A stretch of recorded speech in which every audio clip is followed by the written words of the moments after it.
I hope that you guys have been enjoying your holiday season. What I'm gonna do today is ruin it.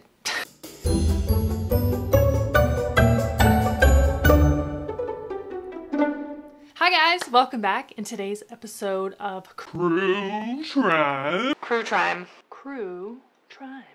In today's episode of CRUE TRIME, we're talking about the Lawson Family Massacre. Merry Christmas. Happy Hanukkah. Now in today's video, we're doing a CRUE TRIME. I know you like them, so this is a treat from me to you. Stick around. How was your holiday? Are you guys okay? Did you survive? You hungover? Okay, so today's story is about the Lawson Family Murders. These happened on Christmas Day. I know it's not Christmas Day, it's the day after Christmas, but do you really want to hear that story on Christmas? No. That is far too much foundation, but I'm gonna use it anyway. Okay, let's get started. I have no idea what I'm doing for this look, so guess we'll find out together. On Christmas Day, 1929, Charlie Lawson murdered his wife and 6 of their children in the quiet, snowy countryside of Germanton, North Carolina. I should have used a primer. Oh well. So Charlie Lawson grew up in a sharecropping family in Stokes County, North Carolina. So Stokes County is like northish of Winston-Salem, North Carolina. It's the boonies. So sharecropping, if you don't know what that is, it's a post-slavery farming practice where families rent small plots of land, shares, to work themselves, and in exchange they give a portion of their crop to the landowner as rent. So Charlie Lawson is from a sharecropping family. They own the farms that people come work. He was a respected member of the community. He had saved enough money through farming to purchase a modest home near his brother's farms in the Walnut Cove area. His brothers were also sharecroppers, so they all kind of like moved. Like they grew up sharecropping, and then as they became adults, they purchased their own farms and homes and continued that practice. That's how they made their money. They were tobacco farmers. So Charlie married a lady named Fanny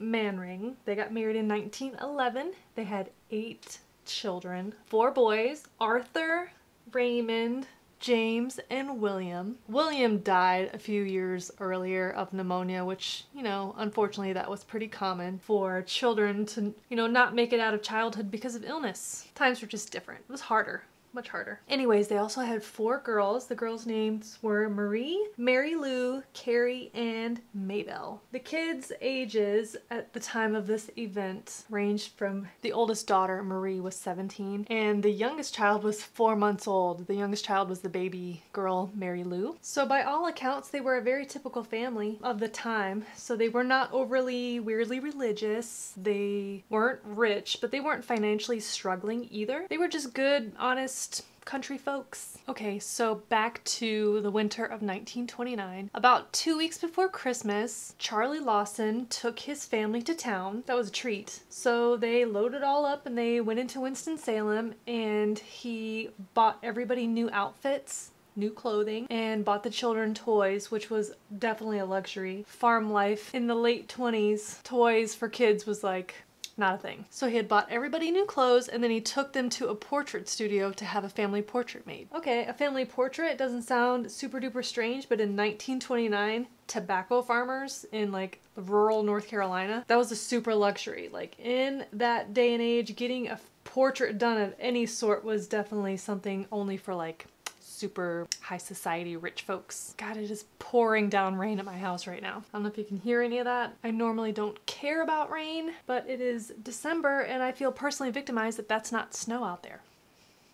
Okay, so then cut to Christmas Day, 2 weeks after the family portrait. It's Christmas morning. Their, you know, annual tradition was rabbit hunting. The oldest son, Arthur, who was at 16 at this time, had gone into town with a cousin who lived nearby to get some more ammunition. 17-year-old Marie woke up and decided to make a Christmas cake for the family. The 2 middle-aged girls, Carrie, age 12, and Maybelle, age 7, decided to take a walk to a nearby aunt and uncle's house, you know, pay them a little Christmas Day visit. So as the girls were leaving the property to go see the aunt and uncle, 43-year-old Charlie, their father, was out back by the tobacco barn with a shotgun, waiting for them to walk by. He shot the girls with the rifle. He he beat them to make sure they were dead. Then he dragged their bodies into the tobacco barn to hide them, I guess. And then he headed towards the house. So his wife, Fanny, was on the porch and he shot her. Then he went inside the house, and this was like not an extravagant home, you know, this is like a tobacco farmland, 1929 home, very modest. But the other children were inside and they were, I guess, hiding the best they could from Charlie. Once Charlie got inside the house, he shot Marie, the oldest daughter who had made the cake. Then he quickly found the boys, James, age 4, and Raymond, age 2, and he shot them too. The last thing he did was, with his shotgun, bludgeoned baby Mary Lou to death. So uplifting. What a Christmas story. So remember, the eldest son, Arthur, whose nickname was actually Buck.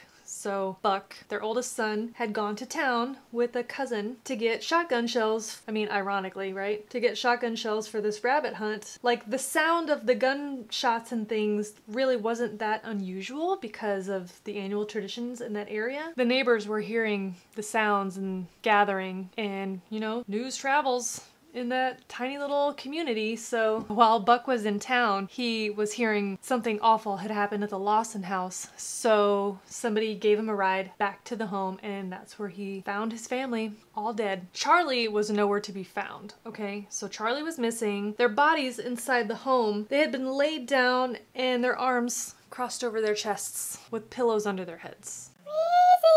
You know, by this time police had arrived as well, and as they were looking about the property, they went into the tobacco barn, and that's where they found the other 2 girls in the same position, except instead of a pillow, it was a rock under their heads. Sad. Did I contour my gullet?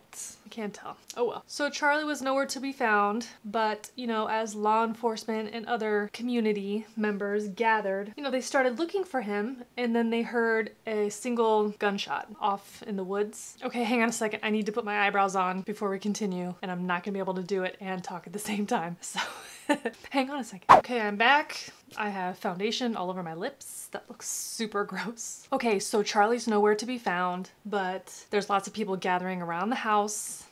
The town is starting to find out what the heck happened at the Lawson house. So people and the police were all there, and then soon enough, they heard a single gunshot from the woods. The 2 family dogs came running from the woods. The police went to wherever the dogs came from, and they found Charlie. So Charlie was found deceased under a tree. He had died from a single gunshot wound, self-inflicted, of course. They found 2 unfinished letters in his pockets, or on him, near him, something like that. One of the letters said, "Nobody to blame but," and that was it. And the other letter said, "Troubles can cause," and that's it. It is also said that around the tree there was like a path where Charlie had been pacing for quite some time. There was a couple of spots nearby where the 2 dogs had been laying, so they just laid there and watched him pacing. What I forgot to mention was that, yeah, it was snowy, which is unusual. When I first read this story and it said that there was snow on the ground on Christmas Day, I'm like, baloney. It doesn't snow in Christmas in North Carolina unless it's like the west, like in the mountains. This is not the mountains. It's like the middle. The winter in North Carolina doesn't typically start, you know, with snow and weather and all that stuff until like January, February, but that winter had been exceptionally tough, really, really cold, and there was already snow on the ground. So like when I say that police found like a path, it was like in the snow. Okay, so why would Charlie do such a thing, right? This story, you know, because it happened on Christmas also, it was such a sensation. 6 kids murdered, wife murdered, and then the husband, father of the kids who did all this, then also killed himself on Christmas in a tobacco farming community. I mean, it really did hit the news. It was in the New York Times. So they were trying to figure out why, and in the news stories about this event, they talked about Charlie having had a head injury. So a few months before this happened, Charlie was digging a ditch and he had a tool that was very much like a pickaxe, and he hit himself in the head with it. Oops, accidente. So the news stories about this murder, massacre, say that Charlie had hit his head, he had a head injury, and then after that accident that he was acting differently, was suffering from insomnia, stuff like that. Which that could be legit, who knows. So an autopsy was performed on Charlie, and the doctor who assisted, at the local funeral preparation facility, funeral home, funeral parlor, whatever you want to call it. He had a connection to Johns Hopkins University, so they actually sent his brain to Johns Hopkins University for it to be examined, and they didn't find anything of, note other than they said his brain was on the small side. Sorry. Okay, so this case was such a sensation that when it came time for the funeral ceremony gathering, people traveled pretty great distances. And remember, this is very end of 1929, right after Christmas, that the funeral took place, and people were traveling, and in that time, people didn't have money or means, and traveling wasn't super duper easy. So like, this was a feat. The reports say that the number of people gathering for this funeral neared 5,000. I mean, the population of the town was like tiny, 200-ish people. So the funeral was a spectacle, is that the word you want to use? It was terrible, okay? First of all, it was one large grave that family and friends had dug for them in a local cemetery. You can go see these graves. The cemetery is called Browder Cemetery right there in Germanton, North Carolina. So although there were 8 bodies, including Charlie, there were only 7 caskets because the little 4-month-old baby, Mary Lou, was buried in the arms of her mother, Fanny. And all of the Lawsons were buried in their relatively new clothes that they had worn 2 weeks earlier to get their family portrait taken.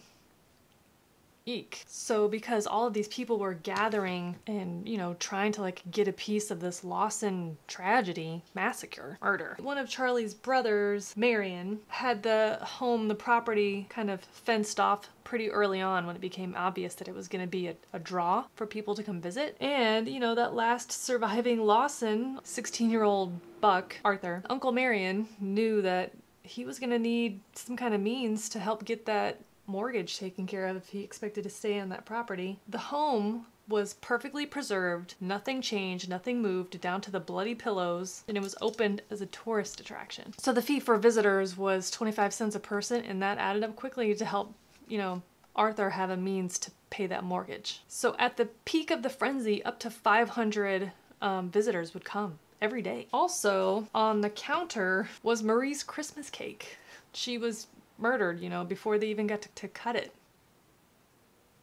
Ooh, yeah, that's better. Okay, so the Christmas cake was left on display, and eventually people, when they were coming to the house, were taking things and they were picking the raisins out of the cake. Come on, you guys. Gross. Eventually they put that cake under a glass dome to keep those grabby hands off of it. So the family's belongings, whatever personal effects they had, were eventually auctioned off in early January. The murder weapon, that shotgun, which was damaged by the force of beating the family members to death with it, those were the items that drew the greatest attention. So the Lawson family farmhouse lasted a pretty long time until it was finally, eventually demolished. But there's enough spooky history around that area to keep the legend sort of going. So the cemetery where the Lawson family mass grave is located is about a mile from where their home was, and it has inspired some local ghost stories. So the local ghost stories are more so sightings of the doomed Lawson family children, including a crazed Charlie. The legend says that old crazy Charlie's soul is not even welcome in hell, which is why it's doomed to sort of roam that area forever. Oh, I should have put mascara on the bottom first. So the sole surviving member of the Lawson family, Arthur, Buck, whatever, he survived, into adulthood. He married, he had 4 children, and then in 1945, he perished in a car accident at age 32. So in the time after this terrible incident occurred, rumors started to swirl about, what might have really happened. And there was rumors that Charlie was involved in the mob. But there was a rumor that, perhaps gangsters murdered Charlie and then staged this entire murder to make it look like he did it. Sure, Jan. Skipping lashes today, folks. Who am I? Cut to 60 years later, someone in the local community who had, grown up hearing this horrible story and decided to write a book about it. Before that book was published, like a fringe member of the Lawson family revealed that the Lawson family was in fact hiding some pretty dark secrets. Stella Lawson Bowles said that at the funeral of the Lawson family, she overheard other family members talking about how Fanny, the mother, the wife, had confided in them that something terrible was going on in their family. That Charlie was carrying on an inappropriate relationship with the oldest daughter, Marie. Further, it had been revealed that the oldest daughter, Marie, had confided in a friend that she was pregnant by her father. Both of her parents knew already. It was said that Charlie told her to never speak of it, to never tell anyone, and if she did, there would be some killing done. Remember the new clothes and the family portrait and that whole thing being so weird, and that happened 2 weeks before Christmas? Kind of makes you wonder if maybe Charlie had planned this all out and knew that he was going to murder his whole family because that was the only way to get away from this terrible incest story. Got their picture taken knowing it was going to be the last picture of his family. Look at his family. They don't look happy. So to this day, the true motive of the murders has never been discovered. Maybe it was a head injury. Maybe it was the incest pregnancy situation. Maybe it was gangsters in the mob. Who knows? The Madison Dry Goods County Store in Madison, North Carolina is on the site of the original funeral home or, mortuary that processed the Lawson family. And they have a little museum with newspaper clippings and all that jazz right there. So the 8 Lawsons who died on Christmas Day, including Charlie, are all buried together in a mass grave, and the headstone on it reads as follows: "Not now, but in the coming years, it will be in a better land. We'll read the meaning of our tears, and then sometime we'll understand." Was that accent necessary? No. Was it fun? Yes. So this murder, again, was such a sensation that it inspired lots of stories and folk songs, including the 1956 folk ballad by the Stanley brothers, "The Murder of the Lawson Family." It's one of those, like, it's a storytelling folk song. Do you get what I'm saying? There are quite a few podcasts that cover this story, including one from My Favorite Murder, which is really good. Make sure you check that out. But that is the story of the Lawson family massacre. I hope that your holiday went better than the Lawson families. This is terrible. Wow. Anyways, I hope you really had a great Christmas, and I hope that you are enjoying day 5 of Hanukkah. As you're watching this, I am actually traveling home from going to visit our family for Christmas. Next week's video is going to be a vlog of that trip. I know nobody really gives a crap about my adventures, but you're getting some more. Okay? Thanks for hanging out today and for watching this video. I really appreciate it. If you like this video and you want to see more like this, then consider subscribing to this YouTube channel before you leave. I upload new videos here on YouTube every Thursday at noon. You can also follow me in other places, and I will catch you next week in next week's video. Bye! Crew try. Saying that the for consider it shit. Fart. The crew trime.